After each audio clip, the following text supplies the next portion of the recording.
আসসালামু আলাইকুম তোমাদের সবাইকে। আশা করি তোমরা সকলেই ভালো আছো, সুস্থ আছো। প্রিয় শিক্ষার্থীরা, তোমরা যারা সেকেন্ড টাইম ভর্তি প্রস্তুতি শুরু করে দিয়েছ বা শুরু করবে এরকম ভার্ব, অর্থাৎ প্রিপারেশন মোটামুটি প্রতিদিন পার ডে তুমি 4-5-6 ঘন্টা করে পড়াশোনা করতেছো। এখন যা যা পড়তেছো এগুলো রিভিশন দিবা কিভাবে, কোন টপিকগুলো ভালো মতো পড়বা, কোন জিনিসগুলো ভালো মতো দেখতে হবে তোমাকে, এই জিনিসগুলো দেখতে হবে তোমাকে। পাশাপাশি সেকেন্ড টাইমের ক্ষেত্রে সবচেয়ে বড় ঝুঁকি হচ্ছে ধারাবাহিকতা রক্ষা করা। কি করা ভাইয়া? ধারাবাহিকতা রক্ষা করা, অর্থাৎ তুমি যদি কনসিস্টেন্সি যদি ধরে রাখতে না পারো তাহলে তুমি ব্যর্থ হয়ে যাবে। তাহলে আমি প্রথম যে কথাটা শুরু করতে যাচ্ছি সেটা হচ্ছে, তুমি তোমার ভর্তি প্রস্তুতির বেলায় অবশ্যই তোমার হচ্ছে কি লাগবে, মানে ধৈর্য লাগবে। পাশাপাশি হচ্ছে লেগে থাকার যে মানসিকতা, শক্তি, এটা লাগবে। এটা ছাড়া তুমি আগাইতে পারবে না, সামনে যাইতে পারবে না, হবে না। কারণ প্রকৃতি নিয়ম হচ্ছে, যদি তুমি একটা জিনিস অধীর আগ্রহে ভালোবেসে চাও তাহলে তুমি এটা পাবা। ওটা পাওয়ার জন্য তোমার মনের মধ্যে থেকে একটা শক্তি আসবে। আর তুমি যদি না চাও, মনে প্রাণে যদি না চাও, মনে যদি হীনমনতা কাজ করে যে হবে কি হবে না, এই দ্বিধাদ্বন্দ্বের মধ্যে যদি পড়ে যাও তাহলে কিন্তু সমস্যা হয়ে যাবে। তো প্রিয়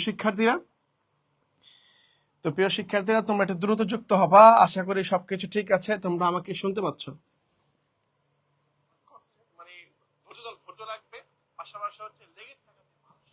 হ্যাঁ প্রিয় শিক্ষার্থীরা, হ্যাঁ আমাকে শোনা যাচ্ছে, ঠিকঠাক মতো দেখা যাচ্ছে আশা করি। ওকে প্রিয় শিক্ষার্থীরা,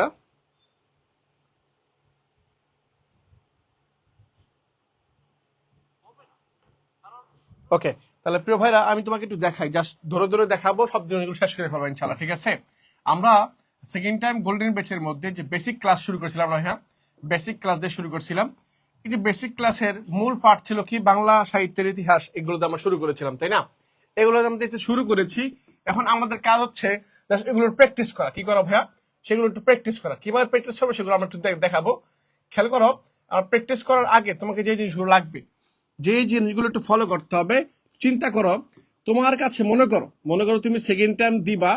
এই সেকেন্ড টাইম দেওয়ার ক্ষেত্রে তোমার যে ক্লাসগুলো করতেছো, এই ক্লাসগুলো পাশাপাশি তুমি যা পড়তেছো, টপিক কি, মনে করো টপিক কি পড়ানো হয়েছে, তুমি লিখে পড়লা যে বাংলা ভাষার ইতিহাস, বাংলা ভাষার ইতিহাস তোমাকে শিখাইছে। মনে করো বাংলা ভাষাটা কিভাবে আসছে এটা তুমি শিখে ফেলছো। এখন এই বাংলা ভাষা নিয়ে বিগত বছর যে কোশ্চেন গুলো আসছে, এগুলো তোমার কাজ হচ্ছে এগুলো সলভ করা। মনে করো সিস্টেম বলে দিচ্ছে তোমাদেরকে, এটা ফলো করবা। এটা ফলো করতে পারলে দেখবা সময় অটোমেটিক হয়ে যাচ্ছে। অর্থাৎ তুমি যেটা ক্লাস করতেছো, ক্লাস করার পরে অটোমেটিক্যালি তোমার হচ্ছে কি হয়ে যাচ্ছে, পড়া রিকভার হয়ে যাচ্ছে, সুন্দর মতো গুছায় আসতেছে। এখন প্রথম কাজ হচ্ছে কি, ক্লাস সেকেন্ড টাইম বেঁচে ক্লাসগুলো করার পরে টপিক কি, টপিক তো ভাইরা বলে দেয় যে টপিক হচ্ছে এই টপিকগুলো আমরা পড়াবো, এই টপিকগুলো আমরা দেখাবো, ঠিক আছে? ভাইরা পড়াই ফেলে কি হয়, তুমি পড়ে ফেললা, তোমাকে শীট দেওয়া হবে, ওই শীটের মধ্যে কোশ্চেন গুলো আছে। পাশাপাশি ওই টপিক থেকে বিগত বছর বলে দিচ্ছি, বিগত বছরে বিভিন্ন ভর্তি পরীক্ষায় বিভিন্ন বিশ্ববিদ্যালয় যে প্রশ্নগুলো আসছে, বুঝছো, বিশ্ববিদ্যালয়ের যে প্রশ্নগুলো আসছে এগুলো সলভ করতে হবে, মানে সমাধান করতে হবে। এই সমাধান করতে করতে দেখবা তোমার একটা দক্ষতা আসবে। তাহলে সিস্টেম কি বলছি, সিস্টেম খুবই সহজ। প্রথম ক্লাস দেন হচ্ছে ভালো মতো বুঝতে হবে, ক্লাস করার পর বুঝবা, যতটুকু বুঝতে পারো আর কি, হ্যাঁ বুঝবা। বোঝার পরে ওই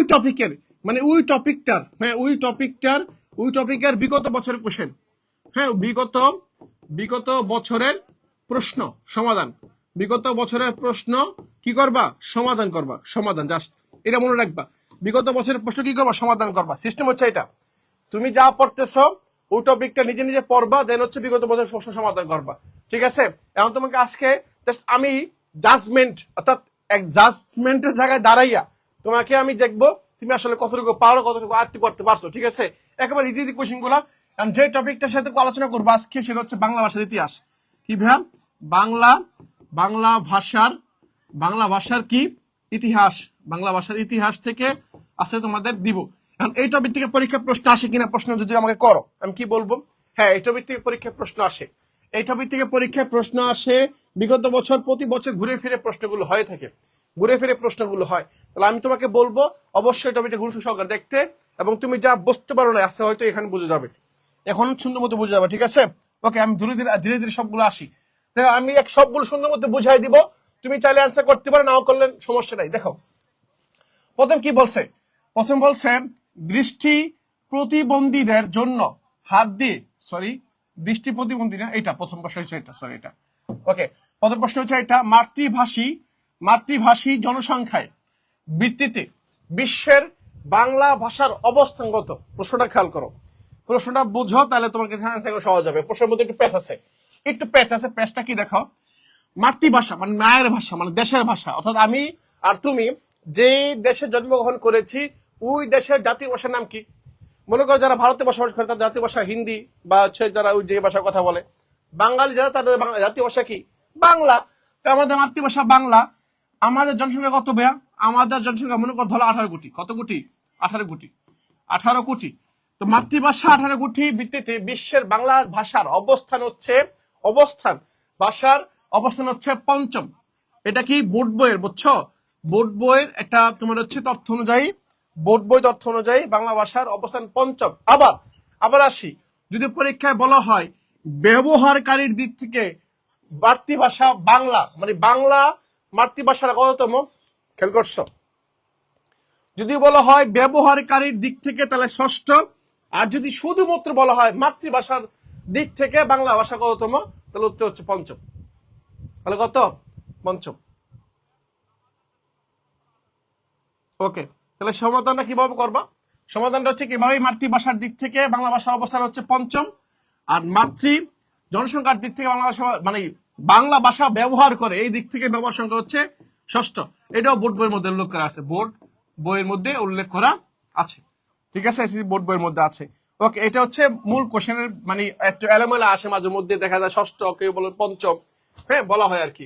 সোর্স বলে দিলাম, করতে করতে বলা হয়েছে আর কি। ওকে, পরে দেখি পরে কি বলছে। পরে বলতেছে দৃষ্টি প্রতিবন্ধীদের জন্য হাত দিয়ে অনুভব করে পড়ার ভাষায় কি বলা হয়? দেখবা যারা একটু দেখা, আমরা তো ভাষা নিয়ে ক্লাস করাচ্ছি, ভাষা নিয়ে তোমাদের দেখাচ্ছি।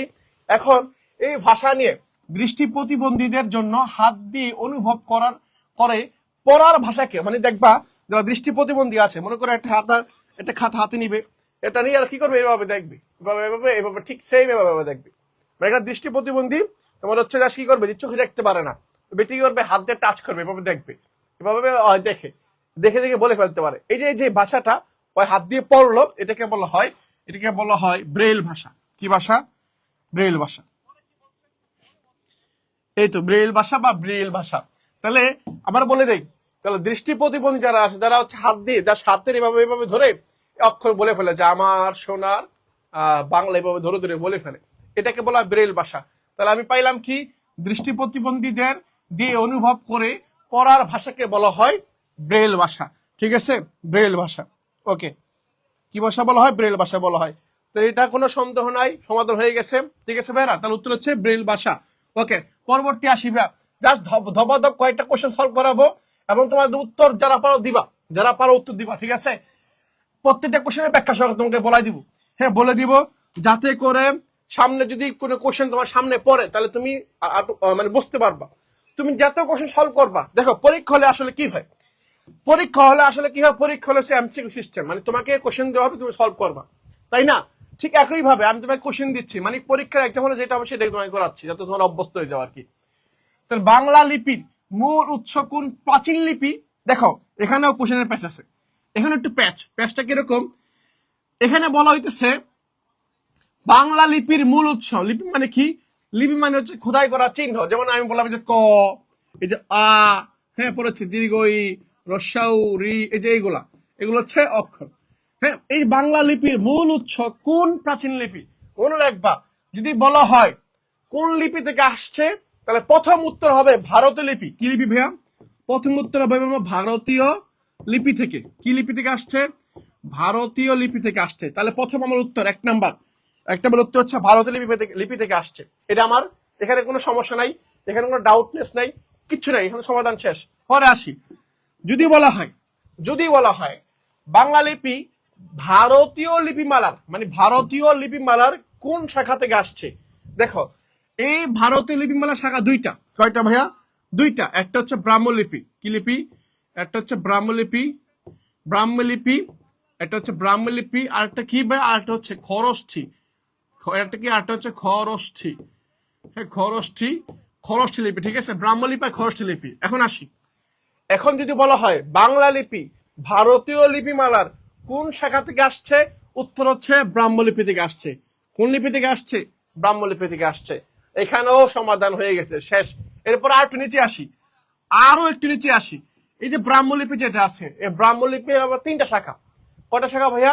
3টে শাখা। ব্রাহ্মলিপির শাখা কয়টা ভাইয়া? ব্রাহ্মলিপির শাখা আবার 3টা। কি কি ভাইয়া বলে দিচ্ছি, দেখো। 1 নম্বর হচ্ছে কুটিল। 1 নম্বর কি? 1 নম্বর হচ্ছে কুটিল। 1 নম্বর কুটিল। 2 নম্বর হচ্ছে নাগর। 2 নম্বর কি? 2 নম্বর হচ্ছে নাগর। আর 3 নম্বর সারদা। সারদা, হ্যাঁ সারদা। সারদা, নাগর, কুটিল, এই 3টা হচ্ছে শাখা। এই 3টা শাখার মধ্যে থেকে বাংলা ভাষাটা আসছে হচ্ছে এই ভদ্রলোক থেকে, এই যে কুটিল থেকে আসছে। এই কুটিল থেকে বাংলা ভাষাটা বা বাংলা লিপিটা আসছে।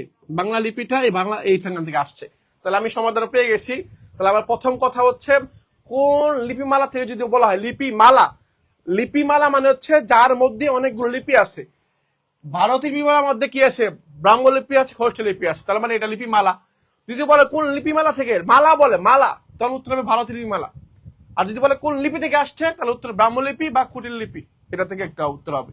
ঠিক আছে, আশা করি কনফিউশন ক্লিয়ার করতে পারছি। সমাধানটা কিভাবে করবা, ভবিষ্যতে যদি পেস লাগে, ঝামেলা হয়, সমাধান কিভাবে করে ফেলবা। ঠিক আছে, ওকে, দেখাই দিলাম। পরে আসি ভাই, দেখো পরে কি বলতেছে। পরে বলতেছে যে চর্যাপদটা যে পড়ি, চর্যাপদটা আসলে কি? চর্যাপদটা হচ্ছে আমাদের বাংলা সাহিত্য, যে কবিতা, কাব্যগ্রন্থ, নাটক, ছোট গল্প, এই যে হ্যান তেন আমরা যে শিখি, পড়ি, দেখেছি। রবীন্দ্রনাথ জন্মগ্রহণ করেছে, অনেক কবিতা লিখেছে, পাশাপাশি কাজী নজরুল ইসলাম, এরা বিভিন্ন ধরনের কবিতা, কাব্যগ্রন্থ লিখছে। এখন এরা এই যে লেখলো, এদের লেখার উৎসটা কোথায় আর নির্দেশনটা কোথায়? মনে রাখবা, প্রাচীন বাংলার, হ্যাঁ, প্রাচীন প্রাচীন সাহিত্যের, বাংলা সাহিত্যের নিদর্শন, প্রাচীন বাংলা সাহিত্যের কি ভাইয়া? বাংলা সাহিত্যের নিদর্শন কি ভাইয়া? নিদর্শন, মনে রাখবা। নিদর্শন হচ্ছে কোনটা? নিদর্শন নাম হচ্ছে চর্যাপদ। কি পদ ভাইয়া? যার নাম হচ্ছে চর্যাপদ, মনে রাখবা, চর্যাপদ। শেষ, কোনো কথা নাই এখানে। ওকে, তাহলে কি বলছি? এটা হচ্ছে চর্যাপদ। তো চর্যাপদ হচ্ছে প্রাচীন বাংলা সাহিত্যের আদি নিদর্শন। প্রাচীন বাংলা সাহিত্যের কি? আদি নিদর্শন। ওকে, শেষ, চর্যাপদ গেল। পরে আসি, পরে কি বলতেছে এখানে দেখবো আমরা। পরে বলতেছে চর্যাপদটা কোন ধর্মাবলম্বীদের সাধন পদ্ধতিতে সম্বলিত জ্ঞানের সংকলন। মনে রাখবা, এই চর্যাপদটা হয়েছিল পালদের সময়। কাদের সময়? পাল শাসকদের সময়। পাল শাসক, হ্যাঁ, পাল শাসকদের সময় হচ্ছে এটা আবিষ্কৃত হয়েছিল। এখন পাল রাজবংশ যারা শাসন করেছিলেন, তখন তারা কোন ধর্মের ছিলেন? হ্যাঁ, তারা হচ্ছে বৌদ্ধ ধর্মের। কোন ধর্ম ভাইয়া? তারা হচ্ছে বৌদ্ধ ধর্মের। বৌদ্ধ ধর্মের ছিল তারা। এখন তারা যদি বৌদ্ধ ধর্মের হয়, এখন বৌদ্ধ ধর্মের, তাহলে কি চর্যাপদটা কোনটা হবে? একই কথা, চর্যাপদ কোনটা হবে? চর্যাপদ হচ্ছে এই যে বৌদ্ধ ধর্মের, সি নাম্বারটা, সহজিয়া বৌদ্ধ, সহজিয়া বৌদ্ধ। হ্যাঁ, কুটিল আর ব্রাহ্মলিপি অপশনে যদি দুইটাই থাকে, তাহলে উত্তর কোনটা হবে ভাইয়া? উত্তর হচ্ছে যেটা আগে থাকবে সেটা উত্তর, যেটা আগে থাকবে সেটা উত্তর হবে। হ্যাঁ, ওকে, তাহলে সহজিয়া বৌদ্ধ, সি নাম্বার হয়ে গেল। পরে আসি ভাই, দেখেন পরে বলতেছে চর্যাপদের যে আলো আধারী অস্পষ্ট বা অস্পষ্ট হওয়ার কারণটা কি? কারণ একে কি বলা হয়? এই যে দাও, চর্যাপদের ভাষা বোধগম্য না, অস্পষ্ট, আলো আধারী, বোঝা যায় না, বুঝছো? এই যে বোঝা যায় না, যার কারণে তোমার হচ্ছে এই চর্যাপদের ভাষাকে বলা হয় হচ্ছে এই সন্ধ্যা বা সান্ধ্য ভাষা। কি ভাষা? সন্ধ্যা বা সান্ধ্য ভাষা বলা হয়। তাহলে আমি আবার বলতেছি, চর্যাপদের ভাষা অস্পষ্ট, বোধগম্য না, সহজ বোঝা যায় না, যার কারণে এইটাকে, এর ভাষাকে বলা হয় সন্ধ্যা বা সান্ধ্য ভাষা। ক্লিয়ার? মনে রাখবা, এটা মনে রাখতে হবে, কারণ এটা মাঝে মধ্যে দেখবা ভবিষ্যতে আরো ডিপলি পড়তে গেলে পাবা, আরো ডিপলি, কারণ তোমাকে পড়তে হবে। বিশ্ববিদ্যালয়টা হচ্ছে এরকম, তোমাকে চিপা চাপাতে কোশ্চেন গুলো করবে, ঠিক আছে? তো সেই জায়গাতে যে কোশ্চেন গুলো করবে, সেটা তোমাকে একবারে ডিপ জানতে হবে আর কি। তো সন্ধ্যা বা সান্ধ্য ভাষা হচ্ছে চর্যাপদের ভাষা, কারণ এটা কি? এটা হচ্ছে খুব সহজেই বোঝা যায় না, পড়া যায় না, অস্পষ্ট। কি ভাইয়া? এটা হচ্ছে অস্পষ্ট। ওকে, ঠিক আছে। দেন পরে কোশ্চেন আসি, দেখো মধ্যযুগের শ্রীকৃষ্ণ কীর্তন। তাহলে দেখো আমি প্রাচীন বাংলা সাহিত্যে নিদর্শন পাইলাম। বাংলা সাহিত্যে 3টা যুগ আছে। কয় যুগ? সাহিত্যের সাহিত্যের 3 যুগ। সাহিত্যে কয় যুগ? 3টি যুগ। 3টি যুগ। একটা কি? একটা হচ্ছে প্রাচীন, একটা প্রাচীন যুগ, একটা নাম হচ্ছে প্রাচীন যুগ, একটা হচ্ছে মধ্যযুগ, একটা কি? একটা মধ্যযুগ, একটা হচ্ছে মধ্যযুগ, আর একটা হচ্ছে আধুনিক যুগ। আরটা কি ভাইয়া? আধুনিক। আধুনিক যুগ। প্রাচীন যুগ হচ্ছে 650 থেকে 1200। কত ভাইয়া? 1200। আর এটা 1201 থেকে 1201 থেকে 1800, বুঝছো? 1201 থেকে 1800। আর এটা 1801 থেকে 1801 থেকে বর্তমান। 1801 থেকে বর্তমান সময়টাকে আমরা কি বলতেছি? আধুনিক যুগ বলতেছি। এখন আসি তো যুগের এই শ্রীকৃষ্ণ কীর্তন, অর্থাৎ মধ্যযুগের যে আদি নিদর্শন, মধ্যযুগের যে নিদর্শনটা আছে এই শ্রীকৃষ্ণ কীর্তন। এই শ্রীকৃষ্ণ কীর্তন কাব্যের যে রচয়িতা বুড়োচণ্ডী দাস, বুড়োচণ্ডী দাসের প্রকৃত নামটা কি দেখছো? একবারে এখানে অনেক তথ্য দেওয়া আছে। এক হচ্ছে শ্রীকৃষ্ণ কীর্তনটা রচনা হয়েছে কোথায়, কোন সময়ে? মধ্যযুগে হয়েছে। এবং এই শ্রীকৃষ্ণ কীর্তনের যিনি লেখক তার নাম হচ্ছে বুড়োচণ্ডী দাস, এবং বুড়োচণ্ডী দাসের আসল নাম হচ্ছে অনন্ত। কোনটা ভাইয়া? বি নাম্বারটা। তাহলে উত্তর হচ্ছে অনন্ত। ঠিক আছে। হ্যাঁ, 1201 থেকে বর্তমান হচ্ছে এটা কি? 1801 থেকে বর্তমান হচ্ছে এটা হচ্ছে আধুনিক যুগের সময়কাল। আধুনিক যুগের সময়কাল। ঠিক আছে। ওকে ভাইয়ারা, ঠিক শেষ। পরে আসি, দেখো জাস্ট একটু প্র্যাকটিস করো আমার সাথে হাতে। পুঁথি সাহিত্যের প্রথম সার্থক কবি কে? দেখো তোমরা হয়তো যারা বেঁচে মধ্যে আছো তোমাদেরকে পুঁথি গান শুনাইছি আমরা, শুনাইছি না? পুঁথি গানটা কিভাবে গায়, কিভাবে হয়, সব শুনাইছি তোমাদের। তাহলে পুঁথি গানটা এই যে আমরা বলি না, আয় আয় আয়, হ্যাঁ, আয় আয় মোরা দেখে দেখে যা, দেখে মন না করে সোনা, আইলা জুইলা যা, এরকম আর কি, যেটা হোক না কেন। তাহলে পুঁথি এরকম। পুঁথি মানে কি? পুঁথি মানে হচ্ছে কবিতাকে, হ্যাঁ কবিতাকে যখন গানের মতো গাওয়া হবে, গানের মতো করে গায়, গানের মতো করে গাওয়া হয়, হ্যাঁ, গানের মতো করে গাওয়া হয়, তখন তাকে কি বলা হয়? পুঁথি বলা হয়। তখন তাকে কি বলে? পুঁথি বলা হয়। এই পুঁথি সাহিত্যের সার্থক কবি হচ্ছে ফকির গরিবুল্লাহ, মনে রাখবা। যারা পড়তেছে তারা আলহামদুলিল্লাহ। তার মানে দেখো, তোমরা যে মাঝে মধ্যে বলো না ভাইয়া দোয়া করিয়েন, আমাদের জন্য দোয়া করিয়েন যাতে চান্সটা হয়ে যায়। আসলে দোয়া করতে মন চাই, যখন তুমি পরিশ্রম করবে না তোমাকে দোয়া চাইতে হবে না, দেখবো অটোমেটিক্যালি বাবা আত্মীয় স্বজন পাড়া প্রতিবেশী তোমার জন্য দোয়া করবে, কারণ তুমি পরিশ্রম করতেছো। আমি দেখতেছি তুমি পরিশ্রম করতেছো। তোমাকে মানে মুখ দিয়ে বলতে হবে না যে আমার জন্য দোয়া করেন, আমার জন্য একটু খাস করে দোয়া করেন, বলতে হবে না, কারণ আমি দেখতেছি, আমি চাক্ষুষ দেখতেছি তুমি পরিশ্রম করতেছো। আমি দেখতেছি, কেন আমি দোয়া করবো না? কেন আমি কি এতই পাষাণ? দোয়া করবো তো, তুমি পরিশ্রম করতেছো, আমি দেখতেছি। ঠিক আছে, পরিশ্রম করতেছো, ফকির করে বললাম। ঠিক আছে ভাই, ফকির করে বললাম। ওকে, পরে আসি 8 নম্বর কোশ্চেনে। 8 নম্বর কোশ্চেনে কি বলা হয়েছে? 8 নম্বর কোশ্চেনে বলা হইতেছে বাংলা ভাষার কোন ভাষা গোষ্ঠী থেকে, মানে ভাষা গোষ্ঠীর জাত, ভাষা গোষ্ঠী। এই যে দেখো, দেখছো কি বলছে? আমি আগেই ক্লাসের মধ্যে বলছিলাম ভাষা গোষ্ঠী এক জিনিস, ভাষা গোষ্ঠী বা ভাষা পরিবার একই জিনিস। ভাষা পরিবার, ভাষা পরিবার অথবা ভাষা গোষ্ঠী একই জিনিস। ওকে, তাহলে ভাষা গোষ্ঠী, তাহলে কি ভাষা গোষ্ঠী মানে কি? মানে কোন ভাষা গোষ্ঠী থেকে আসছে, মানে দুইটা ভাষা একসাথে মিলে। হ্যাঁ, উত্তর হচ্ছে কি? তাহলে বাংলা ভাষা কোন ভাষা গোষ্ঠী থেকে আসছে? উত্তর হচ্ছে কি? উত্তর হচ্ছে ইন্দো ইউরোপীয়। মনে রাখবা, ইন্দো ইউরোপীয়। ইন্দো ইন্দো ইউরোপীয় এটা একটা ভাষা গোষ্ঠীর নাম। ইউরোপীয়, ইন্দো ইউরোপীয় যেটা আছে, ইন্দো ইউরোপীয় দুটো শাখা ছিল, একটা হচ্ছে ক্যান্তম, একটা হচ্ছে কি, একটা হচ্ছে ক্যান্তম, আর একটা নাম হচ্ছে শতম, আর একটা কি, আরটা হচ্ছে কি শতম। এই শতম শাখা থেকে বাংলা ভাষাটা আসছে, মনে রাখবা। এই ভাষা গোষ্ঠী ইন্দো ইউরোপীয় যে শাখা, শতম শাখা থেকে বাংলা ভাষাটা কি আসছে। শতম শাখা পরীক্ষা আসতে পারে ইন্দো ইউরোপীয় কোন শাখা থেকে বাংলা ভাষা আসছে, তাহলে উত্তর কোনটা ভাইয়া? এই যে এটা হবে, শতম হবে। মনে রাখবে এটা। ইন্দো ইউরোপীয় কোন শাখাতে বাংলা ভাষা আসছে? শতম শাখাতে বাংলা ভাষা আসছে। ওকে, পরবর্তী আসি। নিচের কোনটি সহোদর ভাষা গোষ্ঠী? এই যে বলো, নিচের কোনটি সহোদর ভাষা গোষ্ঠী? এটা কি বাংলা উর্দু? এটা কি একই সাথে? সহোদর মানে কি? সহোদর মানে হচ্ছে একই মায়ের দুই সন্তান, একই মায়ের সন্তান, বুঝছো? একই মায়ের সন্তান। এখন একই মায়ের সন্তান যদি হয় তাহলে উত্তর কোনটা হবে? নিচের কোনটি সহোদর ভাষা গোষ্ঠী? মানে একই মায়ের পেট থেকে আসছে, একই মায়ের উদর থেকে আসছে, এদেরকে বলা হয় ভাষা গোষ্ঠী।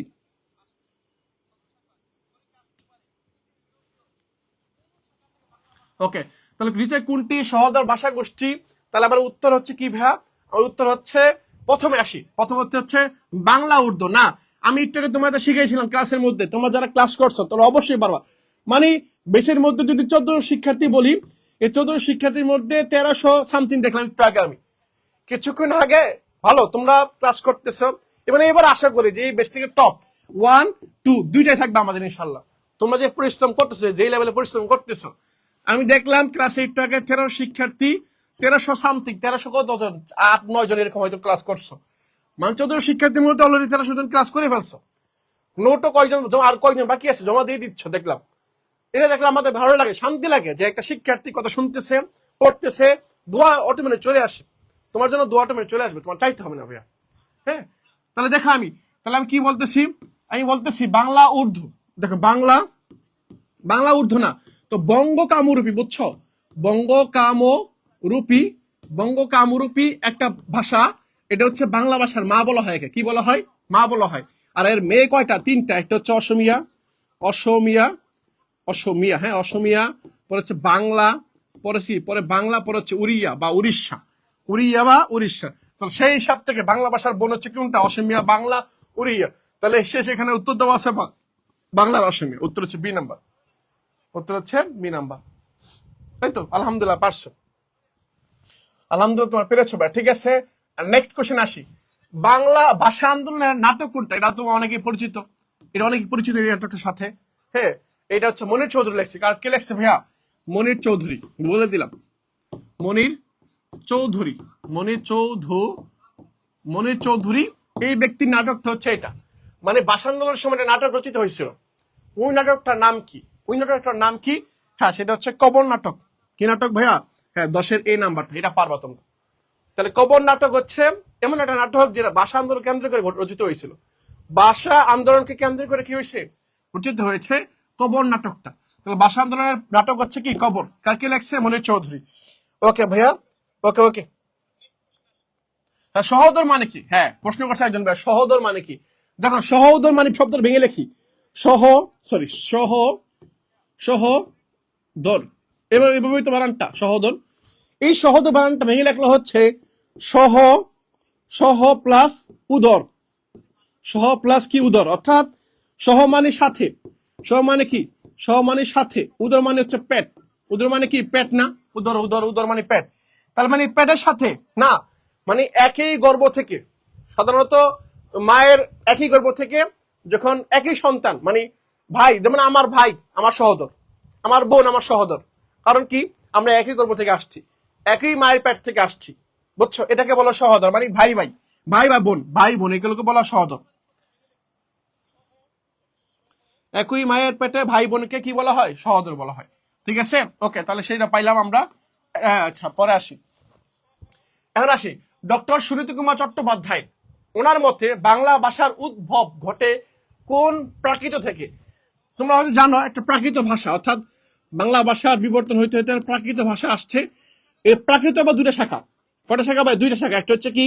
একটা হচ্ছে মাগধী, একটার নাম হচ্ছে মাগধী, আরেকটা হচ্ছে কি? আর হচ্ছে গৌরী, আরেকটা হচ্ছে কি? সরি, আর একটা হচ্ছে গৌরীয় বা কি বলো? হ্যাঁ, গৌরী। আরেকটা হচ্ছে কি? হ্যাঁ, এই যে পেয়েছি। আরেকটা হচ্ছে গৌরীয়। কি ভাইয়া? আরেকটা হচ্ছে গৌরী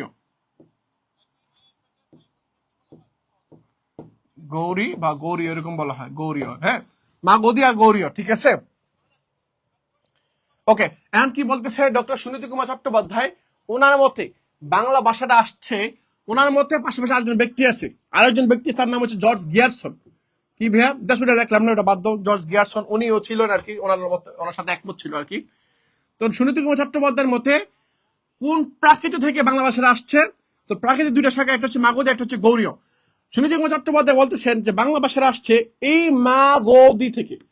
মাগধী, এই মাগধী প্রাকৃত থেকে বাংলা ভাষাটা আসছে, এবং সেই সালটা হচ্ছে দশম শতকে। তো সালটা কত? সালটা হচ্ছে উনি বলতেছে ডক্টর সুনীতি কুমার চট্টোপাধ্যায়, উনি বলতেছে যে বাংলা ভাষাটা আসছে মাগধী প্রাকৃত থেকে, আর সালটা হচ্ছে কত? দশম শতকে আসছে। আর আমাদের আরেকজন বিজ্ঞানী আছেন যার নাম হচ্ছে ডক্টর মোহাম্মদ শহীদুল্লাহ, উনি বলতেছেন না, বাংলা ভাষা মাগধী থেকে আসে নাই, বাংলা ভাষা আসছে গৌড়ীয় প্রাকৃত থেকে আসছে, গৌড়ীয় প্রাকৃত থেকে আসছে, এবং তখন সময়টা হচ্ছে সপ্তম শতকে, সপ্তম শতকে বাংলা ভাষাটা আসছে। তো ডক্টর মোহাম্মদ শহীদুল্লাহর মতে সপ্তম শতকে বাংলা ভাষা আসছে, সেটা হচ্ছে গৌড়ীয়। আর ডক্টর সুনীতি কুমার চট্টোপাধ্যায় ওনার মতে বাংলা ভাষা আসছে মা গৌতী থেকে, আর সালটা হচ্ছে কত, দশম শতকে। আশা করি মোটামুটি এত ধারণা তোমার হয়েছে।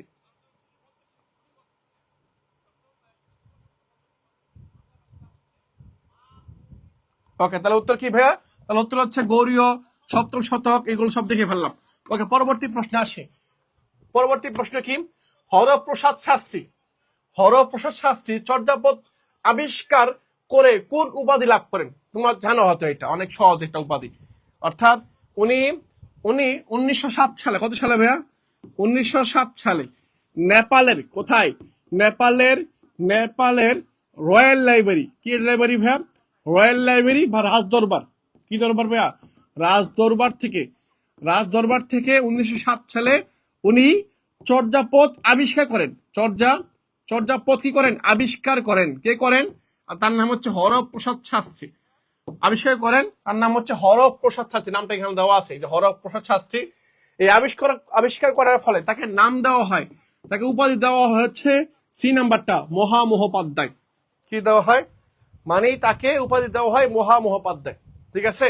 তাহলে চর্যাপদ আবিষ্কারক হচ্ছে হরপ্রসাদ শাস্ত্রী 1907 সালে। আর সেটা কোথা থেকে আবিষ্কার করছে? নেপালের রয়্যাল লাইব্রেরি থেকে। আর আবিষ্কার করার ফলে তাকে উপাধি দেওয়া হয়েছে মহামহোপাধ্যায়। ক্লিয়ার? মহামহোপাধ্যায়, তাকে দেওয়া হয়েছে মহামহোপাধ্যায়। শেষ, সি নাম্বার উত্তর পেয়ে গেলাম। পরবর্তী আসি। ওকে, চর্যাপদের সবচেয়ে বেশি পদ রচনা করেছেন, বলেন দেখি। এটা পারবেন আপনারা, এটা পারবেন, এটা বলতে হবে না। চর্যাপদের সবচেয়ে বেশি, মনে রাখবা, চর্যাপদের মোট পদ পাওয়া গেছে 46টা পদ, সাড়ে 46টা পদ এই পর্যন্ত পাওয়া গেছে। হ্যাঁ, পাওয়া গেছে, হ্যাঁ, পাওয়া গিয়েছে বা গেছে, পাওয়া গেছে। তাহলে চর্যাপদের 46টা পদ পাওয়া গেছে, তার মধ্য থেকে সবচেয়ে বেশি পদ রচনা করেছে, তার নাম কি? তার নাম কি? হ্যাঁ, চর্যাপদের সবচেয়ে বেশি পদ পাওয়া গেছে, মানে সবচেয়ে বেশি পদ রচনা করেছে কে? তার নাম হচ্ছে কানহপা।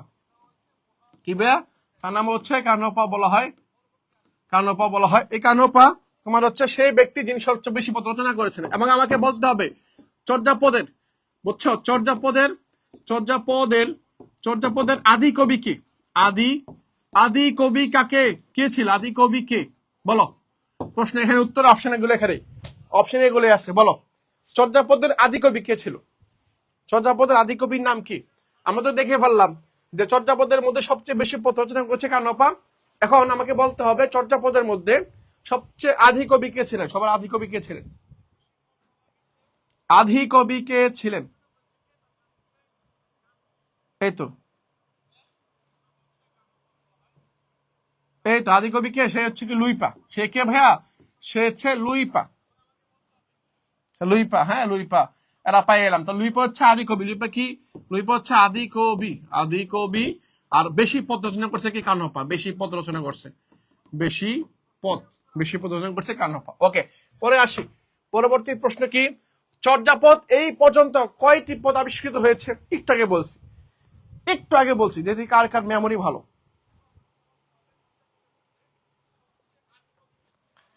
দেখো ভাই, বলো, চর্যাপদ এই পর্যন্ত কয়টা পদ আবিষ্কৃত হয়েছে? চর্যাপদে এই পর্যন্ত কয়টা পদ আবিষ্কৃত হয়েছে?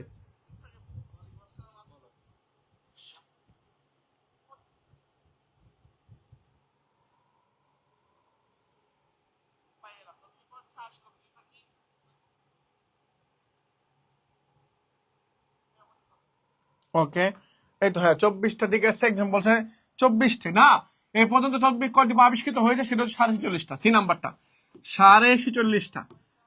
কয়টা? 46টি পদ আমরা পাওয়া গেছে, 46টি পদ পাওয়া গেছে। পরে দেখি ভাইয়া। ওকে, 16 নম্বর কোশ্চেন চলে আসছে, শেষ পর্যন্ত চলে আসতেছি। দেখো, বাংলা সাহিত্যে প্রথম মুসলিম কবি কে? বাংলা সাহিত্যে প্রথম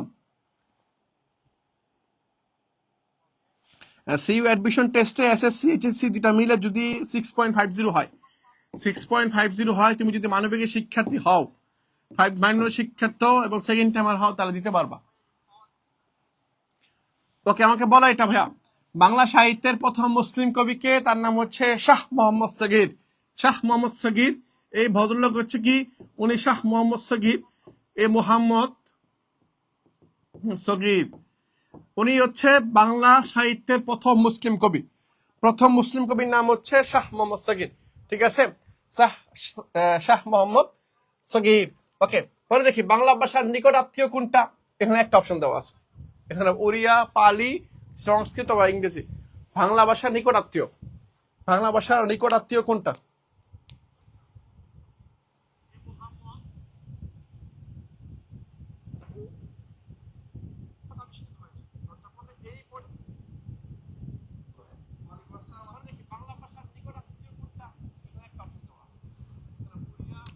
ওকে, এই তো বেড়ে ফেলছে। হ্যাঁ, উত্তর হচ্ছে কি উড়িয়া। এই যে উড়িয়া আর হচ্ছে অসমিয়া, আর হচ্ছে নিকট আত্মীয়, বুঝছো? অসমিয়া, অসমিয়া আর হচ্ছে নিকট আত্মীয়, ঠিক আছে, শেষ।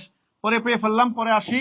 পরে কি বলতেছে, পরে বলতেছে বাংলা সাহিত্যের অন্ধকার যুগ কোনটা। এই যে দেখো, আমি একটু আগে বলছিলাম তোমাদেরকে যে বাংলা সাহিত্যের যুগ তিনটা, যুগ তিনটার মধ্যে একটা যুগ, মানে মাঝখানে একটা সময় আছে, যে সময়টা হচ্ছে মাত্র 150 বছর। কত বছর? 150 বছর সময়টা। এই 150 বছর সময় নিয়ে একটা কনফিউশন আছে। কেউ কেউ বলা যায় মধ্যযুগের পরে, মানে মধ্যযুগের পরে আধুনিক যুগে আসার সময় মাঝখানে, হ্যাঁ মাঝখানে প্রায় 150 বছর। কত বছর? 150 বছর। এই 150 বছর, এই 150 বছর সময়টা হচ্ছে 1201 থেকে 1350, এই যে সময়টাতে, অর্থাৎ এই যে সময়টাতে, এই 1201 থেকে 1350 এই সময়টাতে কোনো কবি আসে নাই, কোনো সাহিত্য রচনা করা হয় নাই, বা সাহিত্য রচিত হয় নাই। যার কারণে এই সময়টাকে বলা হয় অন্ধকার যুগ। কি যুগ? অন্ধকার, অন্ধকার যুগ বলা হয়। কারণ কি বলছি? কারণ হচ্ছে এই সময়টাতে বিভিন্ন কবিতা, কাব্যগ্রন্থ রচিত হয় নাই, যার কারণে এটাকে বলা হয় অন্ধকার যুগ। তাহলে বাংলা সাহিত্যের অন্ধকার যুগ হচ্ছে 1201 থেকে 1350। কত বছর? মাত্র 150 বছর, মাত্র 150 বছর। ওকে, তো সুনীতি কুমার চট্টোপাধ্যায়ের মতে বাংলা ভাষার উৎপত্তিকাল কোনটা? বলো। সাল, বনি সাল উল্লেখ করে দিছে, আমি তো সাল তোমাদের একটু আগে বলছি। হ্যাঁ, ডক্টর সুনীতি কুমার চট্টোপাধ্যায়, ওনার মতে বাংলা ভাষার উৎপত্তিকাল কোনটা? বাংলা ভাষার উৎপত্তিকাল, উৎপত্তিকাল কোনটা বলো।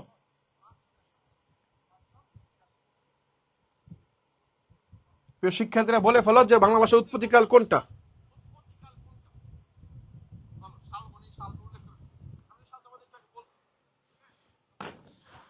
বাংলা সাহিত্যে উনি বলতেছে কি, ডক্টর সুনীতি কুমার চট্টোপাধ্যায়ের মতে বাংলা ভাষার উৎপত্তিকাল হচ্ছে 10ম শতকে। সেটা কোনটা? সেটা হচ্ছে মা গদি থেকে আসছে। মা গদি প্রাকৃত, মা গদি প্রাকৃত থেকে বাংলা ভাষাটা আসছে, ঠিক আছে। ওকে, শেষ। ওকে ওকে, ডান। তাহলে উত্তর হচ্ছে 10ম শতকে আসছে। আর ডক্টর মোহাম্মদ শহীদুল্লাহর মতে ওনার ভাষার আসছে থেকে উনি, হ্যাঁ, ভাষার খোদাইকৃত। দেখাও, বাংলা ভাষার খোদাইকৃত সাংকেতিক রূপকে কি বলা হয়? এটা যারা শীত পড়ছো তারা হয়তো পারবা।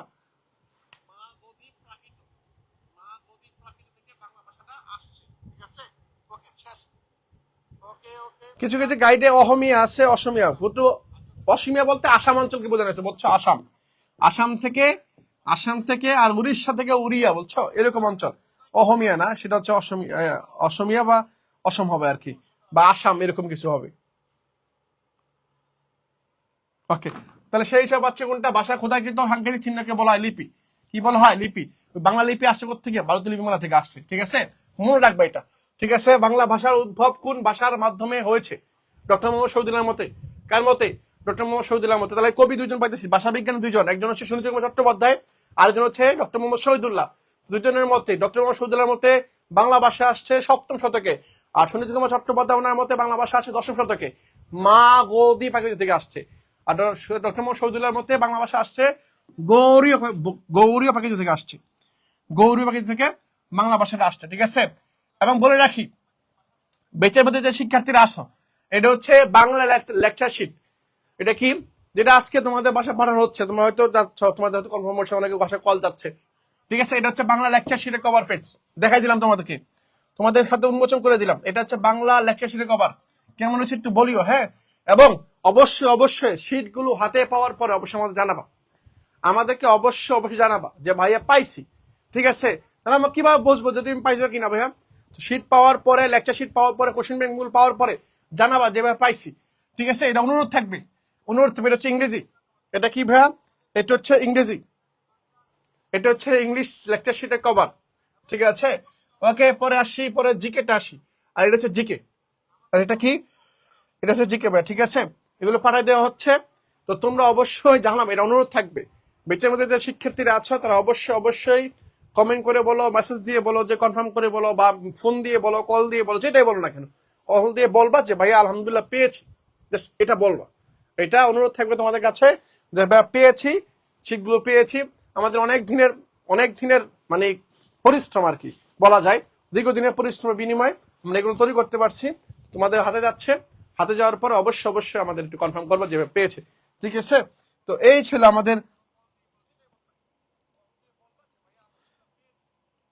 ওকে, ঠিক আছে তাহলে। এইগুলো দেখাইলাম তোমাদেরকে, এই শীটের কভার গুলো দেখাইলাম।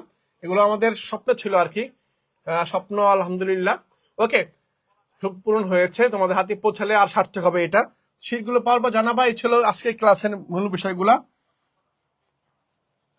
ওকে, সবাই শীট পাবা ইনশাল্লাহ, যারা যারা ই করছো, কনফার্ম করেছো, তারা অবশ্যই শীটগুলো পাবা, ঠিক আছে ভাইরা। ওকে, আর শীট পাওয়ার পর কিন্তু জানাবো আমাদেরকে, আমাদের একটা মানে হ্যাপিনেসের জায়গা আছে যে তুমি শিক্ষার্থীর হাতে হাতে এগুলো পৌঁছে যাচ্ছে বা পাচ্ছে তারা, ঠিক আছে। আর এটা হচ্ছে কি, হ্যাঁ, আর এটা কি দেখাও, আর এটা হচ্ছে lecture sheet, sorry study plan. Study প্ল্যানটা এবার একটু গর্জিয়াস, এবার একটু গর্জিয়াস হয়েছে। এবং গর্জিয়াস হওয়ার পরে, হ্যাঁ এই কোশ্চেন ব্যাংকটা, আচ্ছা কোশ্চেন ব্যাংকটা দেখি তো। কোশ্চেন, হ্যাঁ এই যে কোশ্চেন ব্যাংকটা খেয়াল করো, এই কোশ্চেন ব্যাংকটা কভার সুন্দর, বুঝছো। এবার আর একটু সুন্দর গর্জিয়াস বানান টানা সবকিছু আর ডিজাইন করে সুন্দর করে দেওয়া হয়েছে, যাতে তুমি সুন্দর মতো টেকনিক এড করা হয়েছে এখানে, আর যাতে ভালো মতো বুঝতে পারো, ঠিক আছে। এগুলো আসলে একটা দুইটা পৃষ্ঠান নেই এখানে। এবং যারা হচ্ছে আমরা এবং যারা হচ্ছে তোমরা আমাদের এই মডেল টেস্ট পরীক্ষা ফার্স্ট হচ্ছে বেশি বেশি করে, তাদেরকে আমরা এই পুরস্কারগুলো দিব। তাদেরকে আমরা কি দিব ভাইয়া, এই যে আমরা এই পুরস্কারগুলো দিব, ঠিক আছে। আমরা চাই তুমি নাও, আমরা চাই তুমি নাও, তুমি পরিশ্রম করো, পরিশ্রম করে নাও, সমস্যা নেই। তুমি পরিশ্রম করবা, তুমি এটা প্রাপ্য, এটা তোমাদের কাছে পৌঁছে দেওয়া হচ্ছে আমার দায়িত্ব, ঠিক আছে ভাইয়া। আর তোমাকে চান্স পাইতে হবে, চান্স পাইতে হবে, এটা তো সামান্য তোমাকে ইন্সপিরেশন দিলাম আর কি। হ্যাঁ, তোমাকে পাইতে হবে। আর পাওয়ার পরে এই যে জিনিসগুলো, যেমন মনে করো গতকাল একটা শিক্ষার্থী পেয়েছে, তাদেরকে আমরা দিয়ে আসলাম, যে আমাদের ভালো লাগে কাজ করলো, তার একটা অনুপ্রেরণা আসলো যে আমি পারবো, আমাদের হবে, ঠিক আছে। ওকে, আর তোমাকে যে কথাগুলো বললাম সেগুলো অবশ্যই তোমাকে শুনতে হবে। আর আমাদের সবচেয়ে খুশির বিষয় হচ্ছে দিন শেষে তোমাদেরকে আমরা এই শীটগুলো পাঠাতে পারতেছি, দিন শেষে তোমাদের শীটগুলো আমরা কি করতে পারতেছি, আমরা তোমার পাঠাইতে পারতেছি। এটা আমাদের সবচেয়ে ভালো লাগে কাজ করতেছে, বুঝছো, ভালো লাগে কাজ করতেছে। ওকে, ঠিক আছে ভাইয়া, তোমাদের জন্য দোয়া রইলো, মন থেকে দোয়া রইলো। তোমরা পড়াশোনা করো, পড়াশোনা ঠিকঠাক মতো করো, রাতে দিন শেষে ভালো একটা পাবলিক বিশ্ববিদ্যালয়, ভালো একটা মেরিট পজিশন, ভালো একটা সাবজেক্ট নিয়ে পড়াশোনা করতে পারো, সে প্রত্যাশা রইলো। দেখা হবে পরবর্তী ক্লাসে, এবং এই ক্যাম্পাসে, চট্টগ্রাম বিশ্ববিদ্যালয় ক্যাম্পাসে, যাতে টপ লিস্ট, টপ একবার টপ নো যে স্কুল আছে না, এটা যদি তুমি করতে পারো, ঠিক আছে। দেখা হবে পরবর্তী ভিডিওতে। আল্লাহ হাফেজ, আসসালামু আলাইকুম।